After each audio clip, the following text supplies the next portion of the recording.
साधन होता है विषय और साध्य होता है श्री भगवान उसका जो आचार्य शरण में होता है। जो मनमानी आचरण करता है तो साध्य बन जाता है विषय और साधन हो जाते हैं भगवान। वो जीवन भर साधना करता है लेकिन प्रेम का स्फुरण नहीं होता। तो प्रथम हृदय श्रद्धा जो करे, आचार्य जन जाय अनुसरे, आचार्यों का जो आदेश है उसके अनुसार चले। दूसरी बात, रसिकन की सेवा जब हो। क्यों? क्योंकि एक अहम और मम, ये दो बंधन हमें फांसे हुए हैं। अहम और मम, मैं और मेरा, ये माया का बंधन इतना सुदृढ़ है कि बिना गुरु कृपा के, बिना रसिकों की कृपा के, बिना भगवत प्रेमी महात्माओं की कृपा के ये साधना से और पुष्ट होता है, नष्ट नहीं होता। और जब तक ये अहम रहेगा तब तक प्रेम प्रकट नहीं होगा।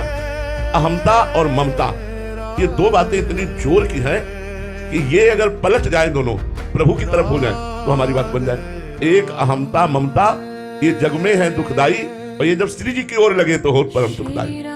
ये जब श्री जी की ओर लगे तो होत परम सुखदाई। मात तात सुत दार देह में मत अर्घय मत मंदा, हित किशोर को है चकोर लगे तू वृंदावन चंदा। तो हरिवंश महाप्रभु का बच्चा बनकर, शरणागत बनकर वृंदावन चंद युगल सरकार का दर्शन करो। कैसे? बोले एक अहमता ममता ये जग में जो लगी हुई है इसका त्याग कर दो। बोले बड़ी कठिन बात है अहमता ममता का त्याग करना, कैसे त्याग करें? बोले रसिक मंडली में आतन को नीके ढंग लगाओ, दंपति यस गाओ हर्षाओ हित सोरीज रिझाओ।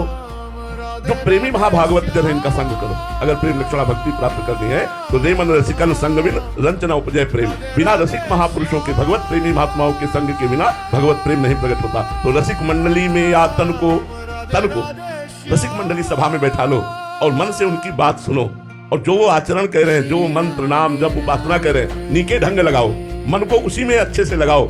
रसिक मंडली में या तन को नीके ढंग लगाने का तात्पर्य है शरीर से तो सभा में बैठे हो, मन से भी सभा में बैठो, मन से भी रसिकों का संग करो। उनके बताए हुए आचरणों को अपने जीवन में उतारो, उनके द्वारा बताई हुई साधन पद्धति को अपने जीवन में उतारो। रसिक मंडली में या तन को नीके ढंग लगाओ, दंपति यश गाओ हर्षाओ हितसो रीज रिझाओ। प्रिया प्रीतम का यश गाओ और नाचो। अरे जीवन में वो मस्ती जो लादी है तो भगवत चरित्रों का खूब गायन करो, खूब श्रवण करो, नाम कीर्तन करते हुए नाचो। मंजीरा बजाकर, ताली बजाकर भगवान नाम कीर्तन करते देखो रोना आ जाएगा। अपने कमरे को बंद करो, खिड़कियों में पर्दा कर दो, कोई देख ना पावे, और फिर मंजीरा उठाओ और फिर नाम कीर्तन राधा राधा राधा और भाव से करो। अगर रोना ना आ जाए तो हमें कहना।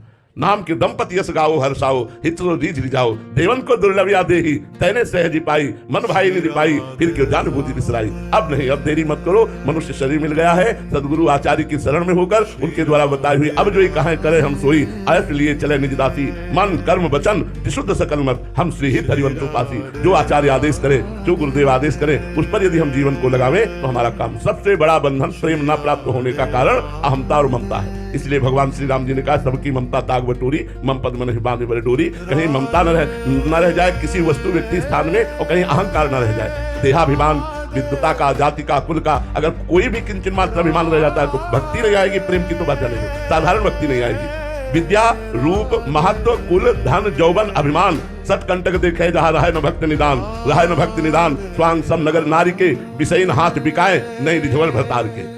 जिसके अंदर ये अहंकार होता है जाति का, कुल का, विद्या का, महत्व का, प्रतिष्ठा का, धन का, उसके हृदय में भक्ति जागृत नहीं होती। ये बड़े बड़े कांटे जहाँ होते हैं भक्ति महारानी के कोमल चरण वहां नहीं पधारते। वो भक्ति का स्वांग करके, पाखंड करके विषयी पुरुषों से धन अटता रहता है, विषय अटता रहता है। वो भरतार श्री हरि को रिझाने की योग्यता नहीं रखता, जिसके अंदर कोई भी अभिमान होता है। भगवान को रिझाने के लिए दैन्य चाहिए, और वो दैन्य भक्तों के संग से आता है। जब हम भगवत प्रेमी महात्माओं का संग करते हैं तो सारा का सारा अभिमान हमारा नष्ट हो जाता है। इसलिए आचार्य की शरण में होकर, गुरु की शरण में होकर उनके बताए हुए मार्ग से चले। और अहमता में ही काम क्रोध लोभ दोष है। अहमता और ममता शून्य होने के लिए हम भगवान नाम जप करें, लीला गायन करें, संतों का चरणामृत, संतों की चरण रज, संतों की आज्ञा का पालन, निश्चित काम बन जाएगा, निश्चित भगवत प्रेम हो जाएगा। इसके अलावा कोई उपाय नहीं।